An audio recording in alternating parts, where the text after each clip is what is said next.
नमस्कार, मैं शेषनाथ। स्वागत है आप सभी का खबर समय लाइव पर। जारी है खेल, जारी है और खेल दरअसल ठगी का जारी है, और वो भी ऑनलाइन।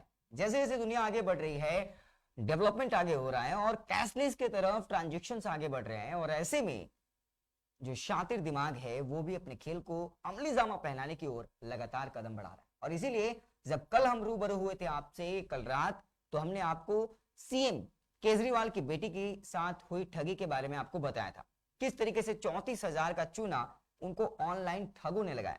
ठीक उसी के तर्ज पर थोड़ा सा हटके लगातार ये खेल जारी है, पर आज हमारे साथ जो शख्स मौजूद हैं, रतन साहब, सिलीगुड़ी के हैदरपाड़ा में इनका घर है, हैदरपाड़ा के निवासी, और इनके साथ भी ऑनलाइन ठगी हुई है और गंभीर ठगी हुई है। दरअसल उसके बाद लगातार इन्होंने कई दरवाजों को खटखटाया, चाहे वो कानूनन रूप से अमली जामा पहने हुए साइबर ब्रांच के लोग हो या फिर पुलिस वाले। हर जगह ये गए, पर नाउमीदगी के बाद ये हम तक आए और इन्होंने चाहा कि आप तक इनकी बात पहुंचाई जाए ताकि आप सतर्क हो पाए, आप वो अगला टारगेट ना बने ठगों का, वो आपको ऑनलाइन ठगी का शिकार ना बना पाए। रतन जी, आपका स्वागत है। सर नमस्कार। ये बताइए कि क्या है पूरा मामला, कैसे आपको नुकसान हुआ पैसों का, कब ये शुरू हुआ था, पूरा मामला क्या है बताइए। सर मैं पूरा बताता हूँ। सर मैं सिलीगुड़ी का निवासी हूँ। 40 नंबर वार्ड का मेरा नाम रथिन साहा है जी। और मैं सर छोटा सा बिजनेस करता हूँ, कस्टमाइज गिफ्ट जैसे टी शर्ट वगैरह प्रिंट करता हूँ। हाँ, ये सब कोई एकदम लो रेंज में मैं देता हूँ। उसका बाद क्या हुआ, ऑनलाइन में मुझे जैसे कॉफी मग प्रिंट करते हैं, तो उसका मुझे ऑर्डर आया, तो 100 पीस का हमको चाहिए था। तो मैं इंडिया मार्ट में 100 पीस का इंक्वायरी किया, जो 100 पीस हमको कॉफी मग चाहिए। तो रेडी एंटरप्राइज बोल के एक कंपनी हमको कॉल किया। आपने कहाँ सर्च किया? India mart. इंडिया मार्ट में। और वहां पे वेबसाइट जो कंपनी थी वो किस नाम से रजिस्टर्ड थी? Ready enterprise. Ready enterprise. हाँ हाँ ओके। हाँ, उन्होंने हमको कॉल किया। कॉल करके हमको बताया जो हम लोग सप्लायर है, 35 करके हम लोग कॉफी मग सप्लाई करते, और 100 पीस का हो गया आपको 3500। ये आपने कब इंक्वायरी की थी? इंडिया मार्ट इंडिया मार्ट मोटामोटी 25 तारीख को मतलब सर्च किया था। कौन से महीने में? वो हो गया दिसंबर 2020 का। अच्छा, पिछले साल दिसंबर के महीने में इन्होंने ऑनलाइन इंडिया मार्ट एक साइट है, वहां पे इन्होंने होलसेल रेट के लिए पूछा था। हाँ हाँ, फिर उन्होंने फिर हमको रेट दिया 3500 रुपया आपको कॉफी मग का पड़ेगा 100 पीस का, और आपको 450 रुपया कोरियर चार्ज पड़ेगा। अच्छा, 35 रुपए करके एक मग का दाम वहां से बताया गया आपको। हाँ हाँ, 100 मग का 3500 रुपए और 450 रुपए कोरियर चार्ज पड़ेगा। हम बोला ठीक है। तब उन्होंने बोला जो अकाउंट में, मेरा कंपनी का अकाउंट में डाल दो, 3950 डाल दो, 3950 रुपया। हम बोला ठीक है, हम डाल भी दिया अकाउंट में जी पैसा। फिर क्या उन लोग बोला ठीक है, मेरा अकाउंट में पैसा आ गया, आपको ट्रांसपोर्ट कंफर्म करके आपको माल भेज दे रहा हूँ। ठीक है। फिर उन लोग बोला ठीक है, आपका माल भेज गया, चला गया जी। हम बोला ठीक है सर, तो आप कोरियर रिसीव हमको दे दो। तो उन लोग बोला ठीक है, वेट कीजिए, मैं अभी बाहर में हूँ, दे रहा हूँ। आपको कोई ट्रैकिंग आईडी वगैरह कुछ दिया गया? कुछ नहीं दिया सर, कुछ नहीं दिया। फिर वो लोग अभी क्या होता है, फोन रिसीव भी नहीं करता है, दूसरा नंबर से कॉल करने से काट देता है फोन। ठीक है। अच्छा, ये बताइए कि अभी आपकी वो कॉल रिसीव नहीं कर रहे हैं, दूसरे कॉल से जब आप बात करें तो फोन काट दे रहे हैं। फोन काट दे। दिसंबर की ये बात है और ये फरवरी का महीना है। हाँ हाँ। क्या पहले भी कभी आपने इंडिया मार्ट या उस तरीके से शॉपिंग की थी पहले भी, या आपका ये पहला दफा था? ये पहला दफा है सर। अच्छा, फिर क्या हुआ? फिर सर माल भी भेजा नहीं। फिर हम क्या सिलीगुड़ी लोकल पुलिस स्टेशन में गया, तो उन्होंने बोला नहीं, हम लोगों का केस नहीं है, तुम साइबर क्राइम में जाओ। कौन से थाने में गए थे आप? सिलीगुड़ी भक्ति नगर थाना, जो हम लोगों का 40 नंबर वार्ड का पड़ता है जी। तो उन्होंने बोला साइबर क्राइम में जाओ, हम लोगों का केस नहीं है। फिर वहां से फिर साइबर क्राइम में आया। साइबर क्राइम में फिर हम 20 जनवरी को हम कंप्लेन किया साइबर क्राइम में। बोला सर मेरा साथ चीट हो गया सर, देखिए सर थोड़ा। फिर वो लोग कंप्लेन कर दिया।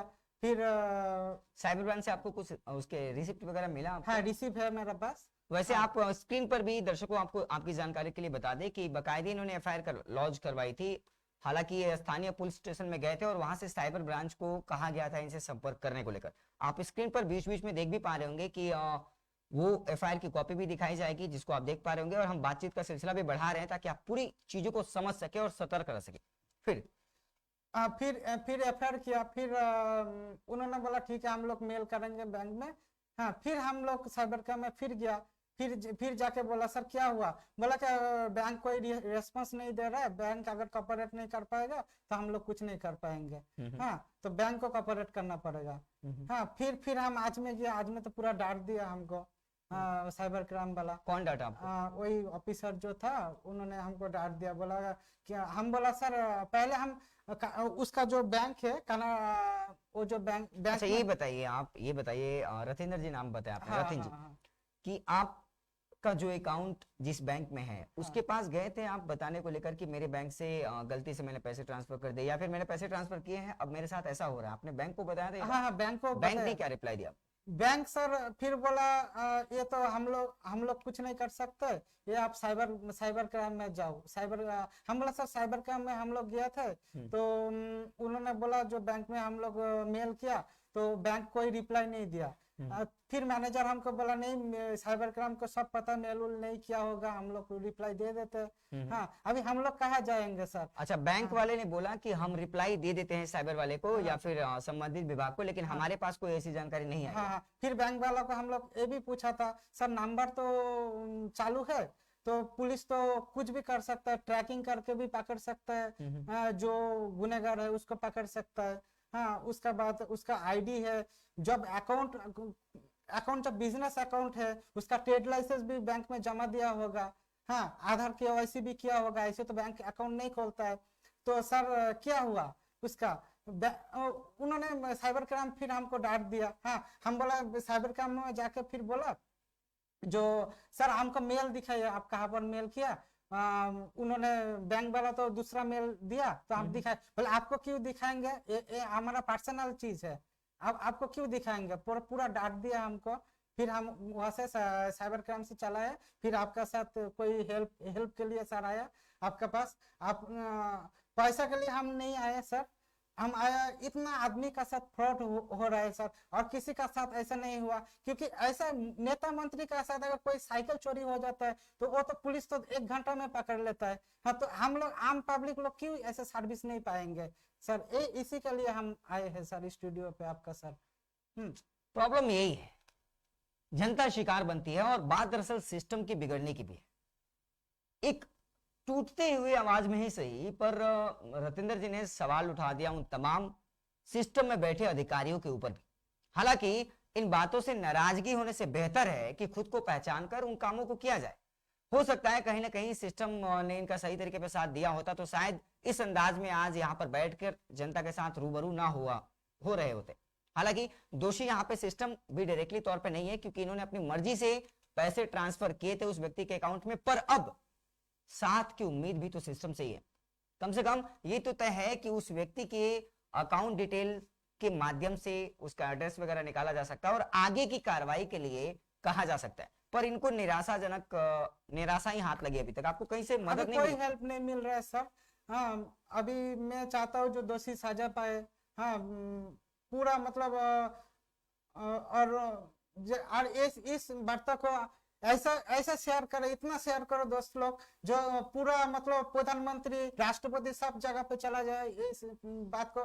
जो जनता पुलिस का काम नहीं कर रहा, बैंक का काम नहीं कर रहा है, आम पब्लिक ऐसे घूम रहा है, मतलब कुछ हेल्प नहीं मिल रहा आम पब्लिक को, ऐसे शिकार हो रहा है। हाँ, तो हम चाहते हैं जो पूरा फैल जाए ये खबर को और पुलिस ठीक से काम करे और सबको सपोर्ट मिले, ऐसे हम चाहते हैं सर।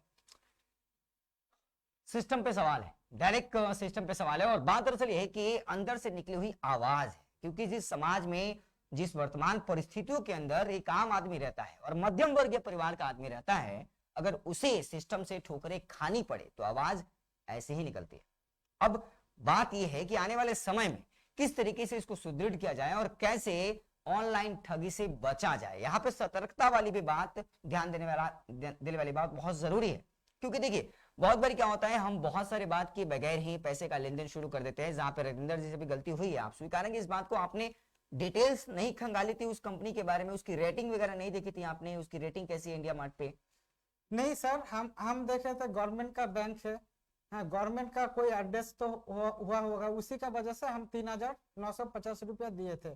जो बैंक ऐसे अकाउंट नहीं खोलते, हम लोग भी अगर खोलने जाते 2-2 महीना करंट अकाउंट खोलने लग जाता, फिर भी ये डॉक्यूमेंट्स दो, वो डॉक्यूमेंट्स दो, ट्रेड लाइसेंस दो, आधार कार्ड दो, फिर भी अकाउंट खोलता नहीं है। हम एक बैंक में अभी 2 महीने से ट्राई कर रहा हूँ, मेरा ही अकाउंट नहीं खोल रहा है, उन लोग को कैसे खोल रहा है? इसका मतलब क्या है? बैंक में क्या क्या सिस्टम में अकाउंट खोल रहा है, हमको समझ में नहीं आ रहा है। अभी आप क्या चाहते हैं? पब्लिक को क्या पब्लिक को चाहते सर,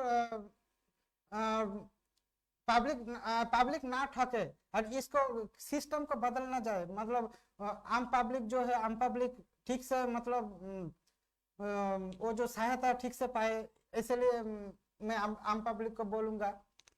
देखिए कई सारे सवाल है। जब इस तरीके की वेबसाइट साइट्स अवेलेबल हो जाती हैं प्ले स्टोर में, गूगल पे या अलग अलग जगहों पे, और जब वहां से शॉपिंग वाली प्रक्रियाएं प्रारंभ की जाती हो, तो ऐसे में जो जिम्मेदार लोग हैं, जिम्मेदार सिस्टम का अंग है, उन्हें भी सोचना चाहिए कि लेन देन की प्रक्रिया को कितना और लचीला बनाते हुए सिक्योर भी किया जाए, यानी सुरक्षित किया जाए। और ऐसे में अब ये सवाल धीरे धीरे लगातार अग्रसर होते जा रहा है, आगे की ओर बढ़ते जा रहा है। कल ही जब रूबरू हुए थे, जैसा शुरुआत में हमने आपको बताया कि सीएम की बेटी के साथ जब ऑनलाइन फ्रॉड हो सकता है, तो हमारी और आपकी भी साथ क्या। और आज ही देखिए सिलीगुड़ी के हैदरपड़ा निवासी रतिंदर शाह जी हमारे साथ मौजूद रहे।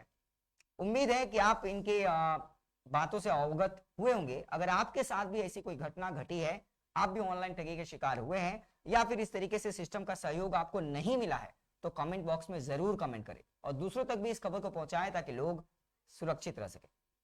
लगातार ताजा अपडेट्स पाने के लिए, खबरों के साथ जुड़े रहने के लिए देखते रहिए खबर समय, हर समय खबर समय। धन्यवाद।